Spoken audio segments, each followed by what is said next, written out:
You're going to regret this, Mom. And when you do, it'll be too late. Those words weren't shouted in anger. They were whispered, calm, deliberate, venomous. It was 9:07 a.m. when my only son Mason stood in my study with his fists clenched so tightly his knuckles turned white. Sunlight streamed through the massive windows behind me, illuminating shelves lined with law books I once used as a prosecutor. But in that moment, none of my past victories mattered. He'd come to me asking for $100,000, said it was for a business deal that would change everything. When I refused, his face hardened in a way that made my stomach twist. I'd seen that look before on criminals who had nothing left to lose. I laughed nervously, thinking he was bluffing, but then he leaned in close, his breath hot against my cheek, and said the words that froze my blood. "Your old mom. Sooner or later, someone's going to decide you're worth more dead than alive." I didn't know it yet, but Mason wasn't just making a threat. He was making a plan. 2 days. That's all it took for his words to go from chillin' to prophetic. On a crisp Thursday morning, the kind where autumn sunlight glints off the snow-capped mountains and fools you into thinking the world is peaceful.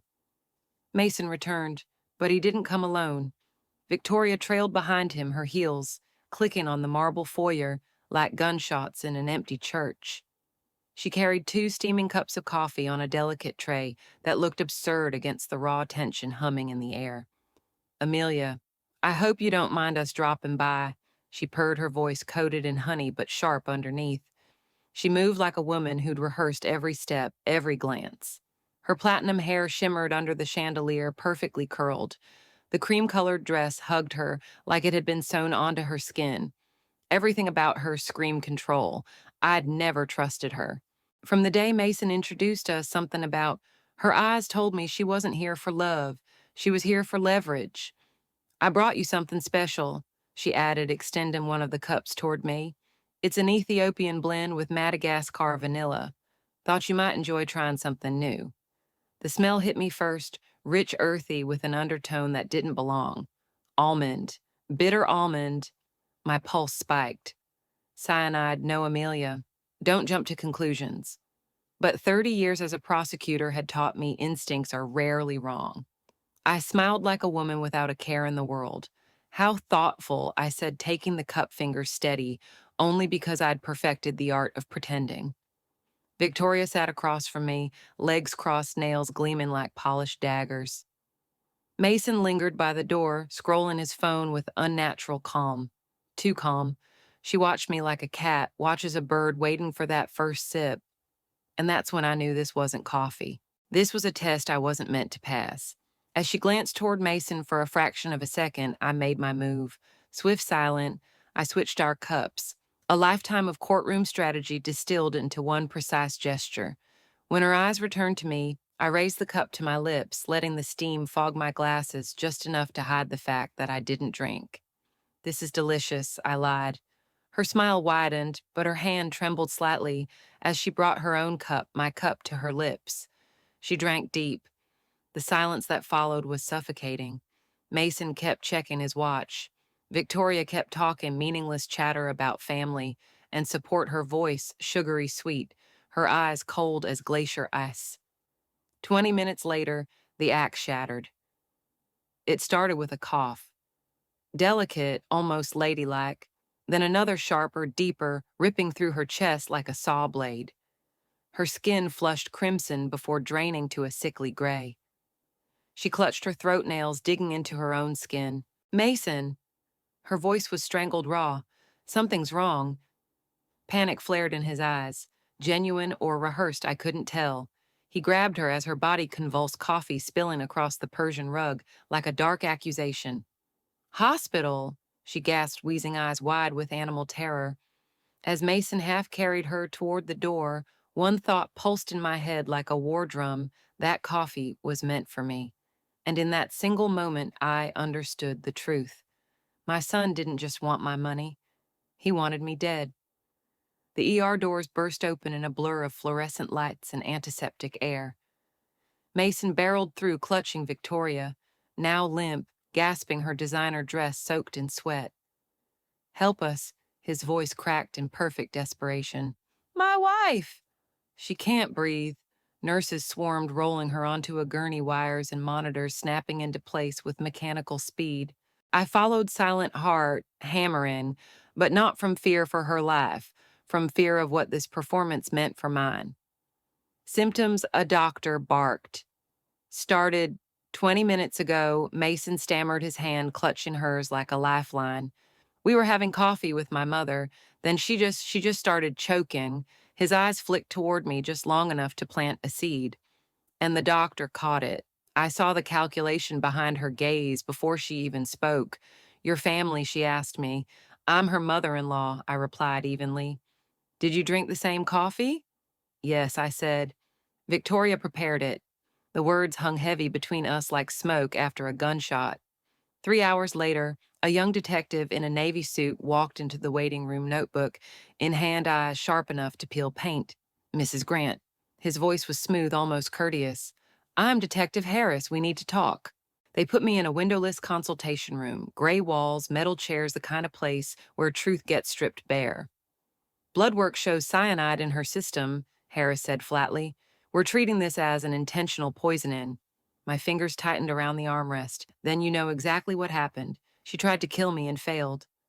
His brows rose like he'd heard every excuse in the book. Interesting theory, but here's the problem. Your fingerprints are all over the coffee cup. The one with poison residue. Of course they were. I'd held it. Pretended to sip. And Harris continued, your daughter-in-law claims you've been paranoid lately, accusing her of being a gold digger, talking about protecting the family fortune. Any truth to that? She married my son 6 months after meeting him, I said, voice tight. You tell me if that sounds suspicious. He jotted notes without looking up. Did you know she's pressing charges? Says you switched the cups because you wanted her dead. The laugh that burst out of me sounded brittle, even to my own ears. That's insane, is it? Harris leaned forward, because unless someone else waltzed into that kitchen with cyanide, the evidence points straight at you. By the time I got home that night, exhaustion weighed on me like wet cement, but the worst was waiting. Blue and red lights flashed across the pine trees lining my driveway. A forensics van squatted outside like a vulture. What is this? I demanded as Harris approached. Search warrant, he said. Standard procedure. They tore through my sanctuary with latex gloves and cold efficiency, bagging coffee supplies, swabbing countertops, photographing every inch. Then came the call from upstairs, detective, you'll want to see this. Harris returned, holding an evidence bag. Inside a small glass vial with a clear residue, and a folded sheet of paper scrawled with handwriting that made my stomach plummet. Dosage 500 milligrams. Target Victoria. It looked like my writing, my loops, my slant, my damn signature flourish. I've never seen that before, I whispered. Funny, Harris said, eyes hard. Because the lab will tell us if you're lying. Later, when the last cruiser pulled away, I stood alone in the ruins of my perfect house, the echo of doors slamming, still ringing in my ears. Victoria hadn't just tried to kill me, she'd planted evidence to finish the job. And Mason, my own flesh and blood, had handed her the nails for my coffin. They wanted me framed, humiliated, destroyed. But they'd forgotten one thing. I don't break, I fight. And I was just getting started. The first time I heard the phrase person of interest applied to me, it felt surreal. I'd spent 3 decades putting those people behind bars. Now I was one of them. Detective Harris delivered the news like a man reading a weather report, calm, inevitable, impossible to argue with. You're not under arrest yet, he said, his pen scratching across the notebook. But don't leave town, and don't even think about contacting your daughter-in-law. The way he said it, your daughter-in-law, dripped with contempt, like he'd already decided I was guilty. When the door shut behind him, the silence in my house was crushing. Every polished surface, every oil painting, every antique rug mocked me with its permanence, while my life crumbled like rotting wood. I poured a glass of wine, sat in my leather armchair, and stared at the fire until my reflection in the flames blurred into something unrecognizable. How had I gotten here? Me, the woman who never lost a case, who stared down murderers without blinking. Now the law I'd served so faithfully was circling me like a pack of wolves. And Mason, my Mason, The little boy who once picked wildflowers for me on these Montana hills, the teenager who promised to make me proud. Now he was out there somewhere with a woman who wore murder like perfume. The call to Harrison happened on instinct. My last lifeline. He answered on the second ring, his voice gruff with age but sharp as ever. Amelia, it's been a long time. Not long enough, I said, managing a bitter laugh. I need your help. Someone's framing me for attempted murder. A pause. Then tell me everything. I did. Every excruciating detail, the coffee switch, the hospital drama, the planted evidence, Mason's calculated betrayal, Jesus Harrison muttered when I finished. Sounds like Rebecca, all right. The name hit me like a gunshot. Rebecca. That's Victoria's real name, he said. Rebecca Martinez. She's been on the FBI's radar for a decade. Identity theft fraud, suspected homicides. Never enough evidence to stick. I gripped the phone until my knuckles ached. And now she's married to my son. She doesn't marry Amelia Harrison, corrected softly. She hunts. Old men, lonely women, anyone sitting on a fortune. She bleeds them dry, then moves on, sometimes with a funeral in her wake. My stomach churned. This wasn't a gold digger. This was a predator wearing Prada. That night, Marcus Webb Harrison's recommendation and the best defense attorney in the state sat across from me at my dining table, legal pad, open expression, grim. They've got enough to arrest you within a week, he said. The vial, the handwriting sample, the cup, it's all too neat. Real killers don't leave signed instructions lying around. So what's the plan? I asked, my voice flat. Lay low, no statements, no interviews. Let me chip away at their case? No. The word came out colder than the Montana wind battering the windows. Marcus blinked. No, I'm not waiting for them to bury me in headlines and handcuffs, I said, leaning forward. They wanted a fight. I'll give them one. His eyes narrowed. Amelia, what are you planning? Something I'm very good at, I said, feeling the steel return to my spine. Setting a trap, making them believe they've won until the ground disappears under their feet. Marcus exhaled slowly, like a man watching a storm build on the horizon. This isn't a courtroom, Amelia. These people tried to kill you. Exactly, I said, which means if I don't strike first, I may not get another chance. Outside, the wind howled through the pines, rattling the glass. Somewhere in the darkness, I imagined Mason and Rebecca laughing, planning my funeral, counting money that wasn't theirs yet. They thought I was weak. They thought age made me fragile. They were wrong, because nothing sharpens the will to survive like betrayal from your own blood. The plan was reckless, dangerous, and utterly intoxicating. Let me get this straight, Marcus said, pacing my study like a caged panther. You want to leak a story claiming you've got evidence that proves you were framed. Then what sit here like bait? Exactly. You're out of your damn mind. Maybe I admitted swirling the last inch of Cabernet in my glass. But if Rebecca thinks I can destroy her, she'll come for me. She won't risk prison, not after the life she's built on other people's corpses. Marcus stopped pacing and planted his hands on my desk. And what if she brings Mason with her? I met his gaze steady as bedrock. Then I'll finally know which side he's on. The leak hit the gossip blogs first. Sources close to Amelia Grant suggest the embattled timber heiress has uncovered critical evidence that could clear her name. Legal insiders say she plans to share it with authorities within 48 hours. Within an hour, local news picked it up.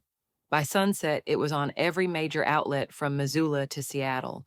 I poured another glass of wine and watched the headlines scroll across the screen like silent gunshots. Critical evidence, 2 words guaranteed to light a fire under Rebecca Martinez. The FBI came on board faster than I expected. Harrison pulled strings in Washington, and by dawn, the next day, my estate looked the same as ever, except for the agents hidden in the tree line, the unmarked van disguised as a landscaping truck, and the microphones tucked into every inch of my study. Stay calm, Agent Sarah Chen said as she adjusted the wire under my sweater. If they come, don't play hero. Keep them talking until we move in. Don't worry, I said, forcing a smile. I'm done playing hero. I'm playing survivor. But when she left and the house swallowed me in its cavernous silence, doubt crept in like smoke. What if they didn't take the bait? What if they ran vanished with new identities, leaving me branded a would-be killer for the rest of my life? Or worse, what if they came and the FBI wasn't fast enough? The waiting was the worst part. 2 days of pretending to read in my study while every creak of the floorboard sounded like footsteps. 2 nights of staring at the ceiling, wondering if the next sound would be glass shattering or my last breath. On the third night, the storm broke.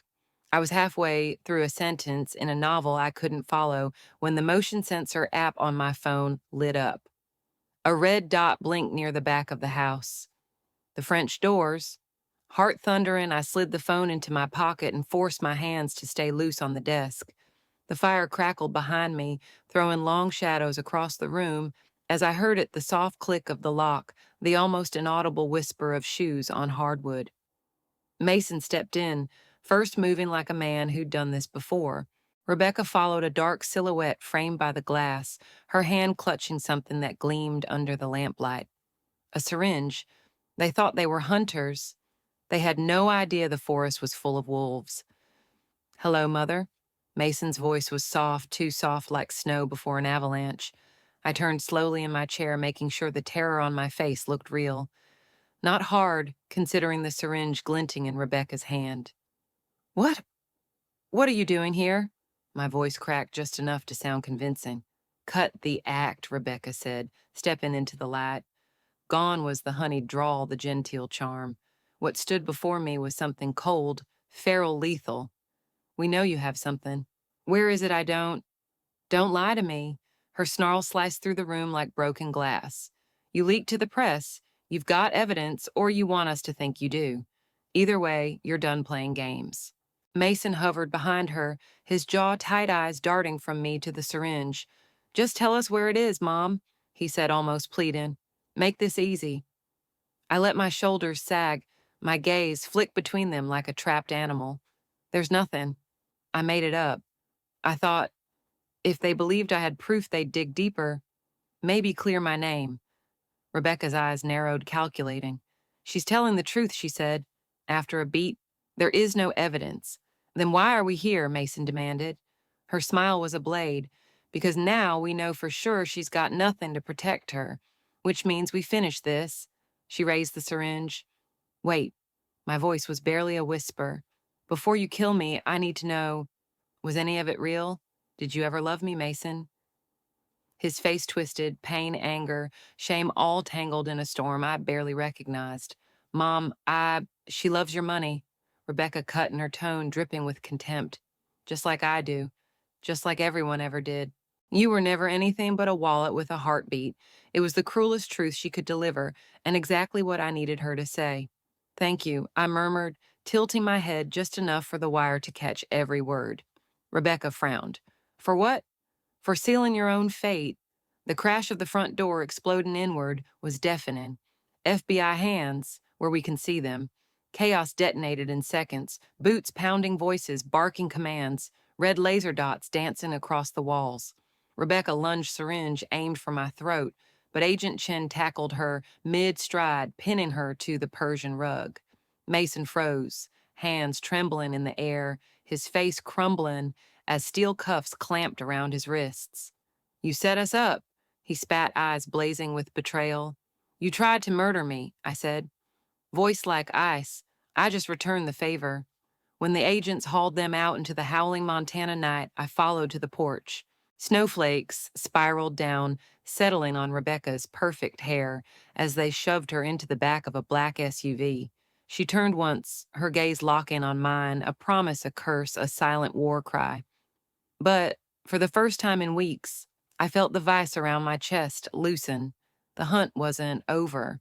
Courtrooms, headlines, vultures in designer suits, they were all waiting. But tonight the predators were in cages, and I was still standing. 6 months later, the courtroom was packed. Reporters jammed shoulder-to-shoulder, cameras flashing like lightning every time the door opened. Rebecca Martinez sat at the defense table in an orange jumpsuit, stripped of her designer armor, her platinum hair grown out to dull roots. Even shackled, she radiated menace. The prosecutor laid out her crimes like surgical instruments: identity theft, fraud, conspiracy to commit murder. Then came the bombshell, the murders she thought she'd buried under fake names and fabricated lives. DNA, bank records, fingerprints, evidence she couldn't slither past this time. 4 consecutive life sentences. No parole. When the verdict was read, Rebecca's eyes found mine across the room.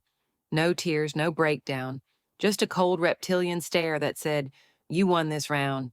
Don't sleep too deeply." Then they led her away, and for the first time since this nightmare began, I exhaled. Mason's fate was quieter, but no less brutal.